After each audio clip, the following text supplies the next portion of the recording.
I think we're definitely going to win. Yeah, we're going to win. I do think we can win, yeah. We are going to win the challenge. Yes, I think we can win. Yeah, we're going to win. I feel like we can definitely win this competition. Yeah, we can give it a good go, aye? Yes, I think we can win. Yeah, we're going to win. Oh, of course we can win. Yeah, we're going to win. We're definitely going to win. 110%. 200%.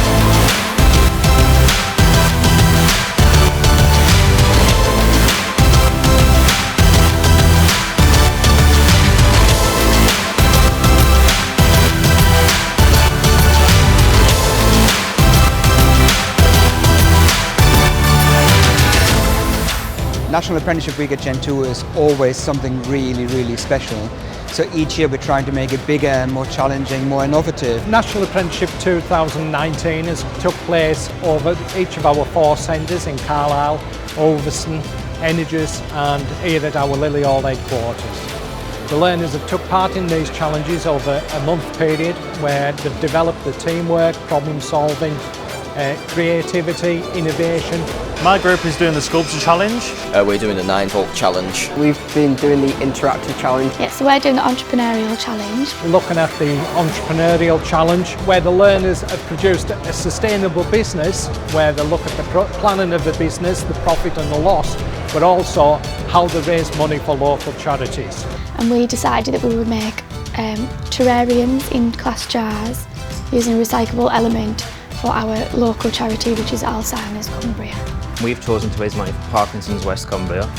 We've identified that there's some issues with Parkinson's, and one of the main issues with Parkinson's is it's uneducated. When you're grown up, you know what dementia is, you know what cancer is, but I certainly didn't know what Parkinson's is.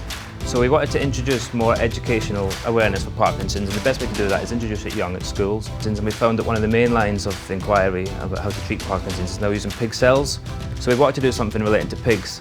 So we've combined the idea of educational awareness with the pigs, and this is our product, Parker the Pig. And it's basically a little product what we're going to give to schools, giving them activity packs, and in the activity pack it'll give a brief outlay on what Parkinson's is, how many people are affected by it, and then also instructions how to make Parker the Pig.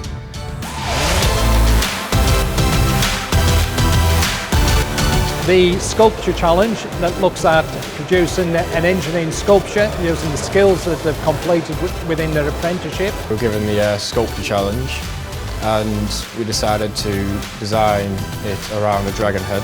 Times now, we got Game of Thrones, drawing inspiration from that in the dragons and in it. Our group is doing a sculpture of swans, which will be settled next to a river, so it looks like they're flying. And there'll be a few animals involved in there, such as a dragonfly, leaves, stuff like that.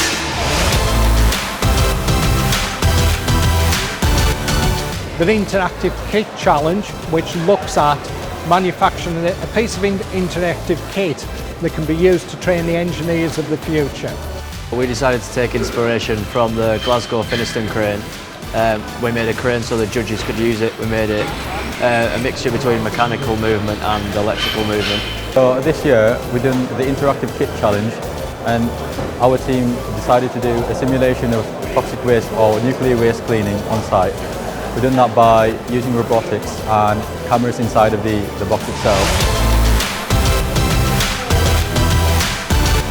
And finally the 9-volt challenge. We're building a remote control boat, and what we've done is we've stripped the insides of the remote control lorry out to provide the electronics for the boat and modified it slightly so that it works what we needed to do. The idea is so the car will recognise where the boundaries are, which we've got as the white paper, and then it knows not to go over there, and also it recognises traffic light colours, so red and green. It knows when to stop when it can see red and then go when it can see green, and that's the theory.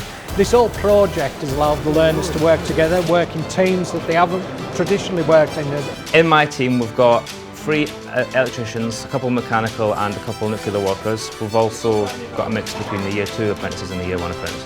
We did a bit of team bonding at the start. Learning about each other's trades, like mixing the electrical and the mechanical all up together.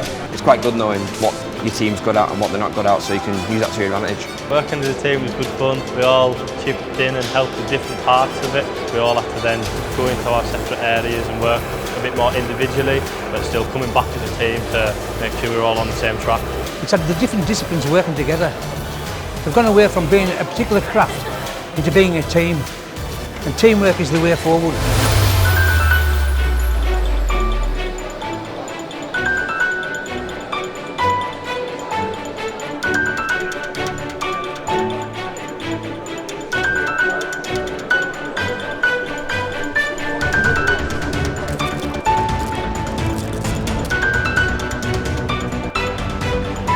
Good morning, ladies and gentlemen, and valued guests. Welcome to Gen 2 for our National Apprenticeship Week Final 2019. This is the 12th anniversary of National Apprenticeship Week, with this year's theme, Blazing a Trail. And I'm sure you'll see from the entries that you see today, the trail has been blazed. Today is the culmination of National Apprenticeship Week 2019. It's also the day that we celebrate International Women's Day. Gen 2 has about 20% apprentices are female in engineering, which is more than double the national average, which is amazing, and it's very, very encouraging to see. We have a number of apprentices at Sellafield. We see our apprentices as very, very important to the longevity of our business. They're a key resource in us being able to maintain our plants, and to see them working in this environment with enthusiasm is brilliant. The kids coming through now are our future. The better skills they've got, the more skills they've got, the more training, the more interaction with each other, the better it is for us as a nation. Different skills of project management, planning, organisation, teamwork, looking at budgets, looking at profit and loss, and working to the best of their ability to produce the best product possible. Because my apprentice is mainly theory based, I've got a lot of practical skills. I've learnt how to weld during this. It helps having different people because the knowledge can be passed between us. Put a lot of effort into how to design and learning how to do it. One of the key elements that we've definitely learned in this was obviously delegating. We realised quite soon on it was important that we all stuck to those job roles and we knew exactly what we were doing. Plan a lot beforehand, make every step detailed so you don't come to the step and realise that you've forgotten something or something's popped up and you're not prepared for it. And I've also worked that persistence does pay off.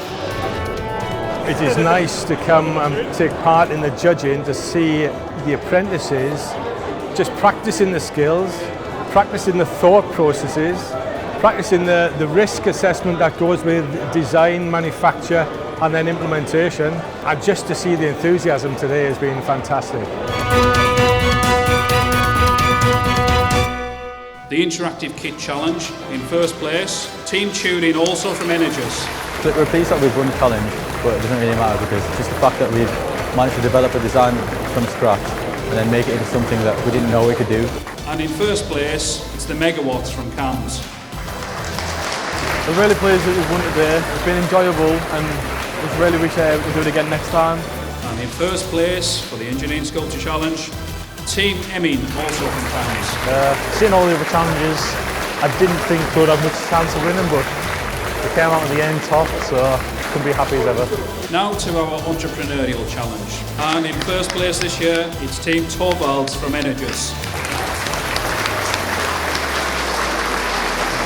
We did a lot for the local community, we raised a lot of money for charity, and we came up with some amazing engineering ideas. The genius and the inventiveness of these young people today was absolutely amazing. Their ideas, the way the train of thought, how they actually put it together, the plan for it, the pre-planning that went into it, the gathering of materials, it's all a credit to themselves and the tutors. So Gen 2 is a really important part of the City and Guilds group. City and Guilds is actually a charity. It has been around for 140 years, and our purpose is to help people get into a job, develop on that job, to have a career out of it. And seeing this event today is fantastic because it's right at the heart of what we're trying to achieve. We have to recognise the achievement and the products that the learners have produced. There's businesses that have raised thousands of pounds, there's sculptures that will be on displays for years to come.